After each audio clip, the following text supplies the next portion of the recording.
As a fan of the NBA, and especially as a Thunders fan, one player that is sure to delight you is 6'8" Melbourne-born player Josh Giddey. The teenager is taking the NBA like a fish to water, and his movement and no-look passes on court are a delight to watch. So who was this NBA star, and what did he say about Josh Giddey? This and more we will talk about in this video, so stay tuned. So who is this Josh Giddey guy, and where did it all begin? Now, when Josh started out, not many were sure he would be where he is now. The Australian at 19 years and 58 days has become the youngest player to record a triple-double, and has also gone on to win Rookie of the Month in the Western Conference 4 times in a row. Even the great LeBron James had his own comments, which we will be looking into. But before Josh Giddey became the sensation that we all know, there was a time he was relatively unknown and had still managed to leave a mark on an NBA player. This was back in 2018 when 15-year-old Giddey had been invited to Basketball Without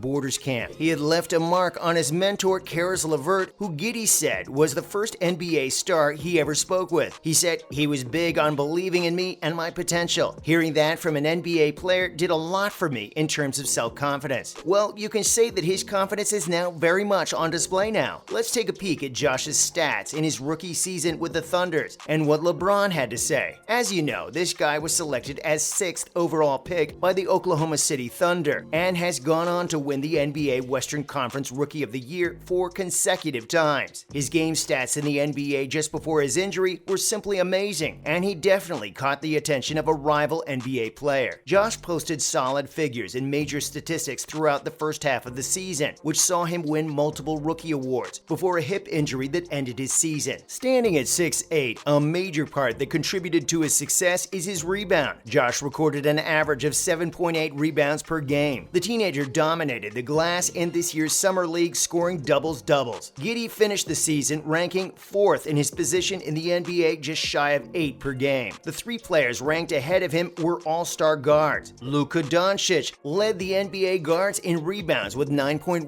DeJounte Murray averaged 8.3, and Jason Tatum averaged 8. So what did LeBron James have to say about Josh Giddey? The king himself, LeBron James, has also been left impressed about the player and has praised Presti recruiting strategy. He remarked during an interview about Giddey, saying he is really good. Great vision. He has a great pace about the game. I love players who could see play before they happen, and Josh is one of those kids who could see the game. This statement is sure to leave the teenager very happy, and every Thunder fan excited about his prospect. This video isn't complete without Giddey's jaw-dropping performance that left a rival saying, "Oh, shit." This performance has left NBA rival and Cleveland Cavaliers center Jarrett Allen gushing over his talent. In an interview with FoxSports.com, he said, "You see, watching Giddey is one thing, but playing and trying to defend against him is another entirely." Later, in an interview at the NBA Global Academy, where he was coaching at the latest Basketball Without Borders camp, he said playing against him you get a good idea. Sitting on the bench and just watching him is like, oh, shit. How did he see that guy? His passing ability is unbelievable, and he definitely has a place in the league. He has definitely taken the storm, and with an average 7.8 rebound, he definitely ranks high as a point guard. He was ranked 4th in his position group in the NBA, only behind Luka Doncic, DeJounte Murray, and Jason Tatum, and has an average of 6.4 assists per game, which his teammate definitely benefited from. So what areas does Josh Giddey need to improve? While a lot has been said of his potential as an excellent point guard, Josh might still have a long way to go to become an NBA great, and improving his overall game would be vital to his success. One area that the player has definitely needed to improve on going into the next is his shooting. In a recent report by Bleachers writer Mo Dakhil, where he listed the most important improvement for all NBA teams, Josh shooting for the Thunders was the obvious choice. There is a fun and talented team being built in Oklahoma City. Shai Gilgeous-Alexander and Lou Dort are the elder statesmen for the Thunder, but Josh Giddey's development is going to be the deciding factor for how successful they will be. Passing is not the issue. Giddey does a great job of keeping the ball moving and has developed chemistry with rookie Chet Holmgren. It is his shooting that the Thunder are going to need him to build upon, he wrote in his column. Giddey registered 23.6% from 3 last season and would need to improve so the Thunders can have a chance of winning more games in the coming season. So how will the Thunders fare in the coming season with Josh, partner in crime, out? On Thursday, Oklahoma City Thunder announced that their number 2 pick in the NBA draft, Chet Holmgren will miss the 2022-23 season due to a Lisfranc injury to his right foot. This is a type of injury to the bones or ligament or both in the middle part of the foot. This injury usually involves damage to cartilage covering these bones. Chet sustained this injury in the crossover Pro-Am event, defending a fast break from LeBron. With a 7'6" wingspan, Chet Holmgren was definitely a benefactor of Giddey play, and together with Shai Gilgeous, they had formed an on-court relationship. But Chet's injury is sure to derail the trio. But news that would certainly delight Thunder fans is that they recorded 24 wins last season with the trio of Shai Gilgeous-Alexander, Josh Giddey, and Lou Dort before losing them to injury. They will all be back in a few months for the Thunders. Also, the Oklahoma City Thunders still have their lottery picks, Jalen Williams and Ousmane Dieng, to call on. Also, the Oklahoma City Thunder team announced on Thursday that they had re-signed forward center Mike Muscala. Despite only playing under 14 minutes per game, Mike averaged 3.8 three-pointers per game and hit them at a 42.9% clip. Muscala, 30, had yet an excellent year for the rebuilding Thunder last year. He and Karl Anthony Towns were the only 6'10" or taller players to shoot 40% on that many three-pointers. And what are their plans to avoid a second season slump? As a fan of the NBA or any sport at all in the US, you must know of the sophomore slump. After a player does exceptionally well in his first season, there are sure to be more eyes on the player the next season, which just means more pressure, which doesn't help the player at all, hence the sophomore slump. But the Thunders have ensured to avoid this by increasing their squad depth with the likes of Ousmane Dieng and Gilgeous-Alexander, which would reduce pressure on Giddey as the player is more passing focused. These players can facilitate and run his style. And Josh, how will he fare when he takes on his former NBL team? When the Thunders released their 2022 preseason schedule, we found each game of the 6-game preseason slate with dates. And then one matchup that catches the eye is between Josh Giddey and his former NBL side Adelaide 36ers. Josh, speaking about the game, said, "To play against any Australian team I would have been happy with, but for it to be the team which essentially helped me to the NBA makes it that much more special. I knew the NBL and the NBA stuff. I remember watching it back when I was 15, Josh continued. He was, however, wary of the potential threat his former side could pose and warned teammates against complacency. But I'm going to tell my guys not to take them lightly because these Australian teams are very competitive, he said. The NBL side boasts of some exciting talent, including U.S. export Antonius Cleveland and Robert Franks, who will fancy their chances against the NBA side. One person that is definitely happy to see Josh and is proud of what he has accomplished is Josh's former teammate Daniel Johnson. About Josh, DJ said, "Josh is very tough and he used to play against the best players in the world. He has done really well for himself," DJ continued. "He is a great kid and he was a great teammate, so it is good to see him having success." And that brings us to the end of yet another video. But before you go, leave your comment on Giddey missing out on the Rookie Award. Don't forget to like and subscribe to this video. Bye guys.